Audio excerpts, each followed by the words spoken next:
Le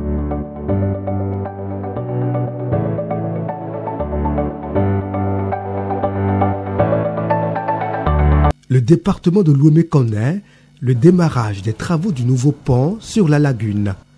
Une suite logique au dédoublement de la route Seme-Podi-Porto Novo 2x2 sur 10 km. Ce projet s'inscrit dans une vision globale d'amélioration des infrastructures routières nationales.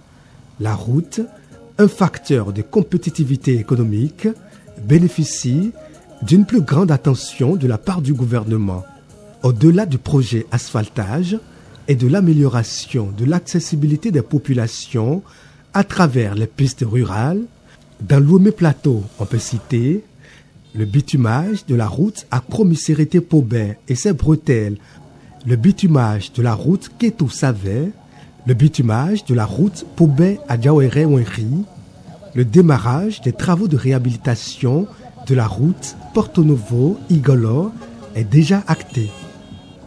Depuis que moi je suis à Porto Novo, je n'ai jamais vu ça là. Ça a étonné tout le Bénin. Parce qu'il y a des endroits où dans 10 ans, on ne pensait pas y en avoir. Maintenant, il y a des voies bitumées, bien goudronnées, bien tracées. C'est des étrangers qui qualifiaient notre président plus que nous les Béninois.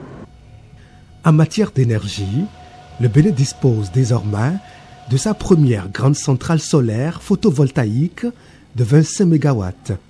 C'est à Ilou-Lofi, dans la commune de Pobet, que l'énergie verte connaît son essor. Le projet d'Efisol, dont Ilou-Lofi est l'émanation, vise à contribuer à la croissance économique du Bénin à travers l'amélioration des performances des opérateurs électriques et la qualité du service électrique fourni. D'un coût global de 39,7 milliards de francs CFA, la centrale est dotée de technologies de dernière génération. Elle alimente déjà plus de 40 000 foyers. Une performance renforcée de façon imminente pour doubler sa capacité et fournir l'énergie à plus de 80 000 foyers. Defisol et Ilou-Lofi offrent également aux populations des kits agricoles, de l'éclairage public dans 3 localités voisines du site de la centrale.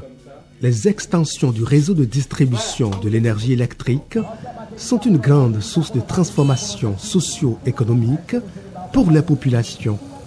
L'État est plus que jamais proche des populations et de leurs préoccupations à travers la mise à disposition des communes de ressources humaines qualifiées. La construction d'une cité administrative à Pobet inscrit cette réforme dans la durée.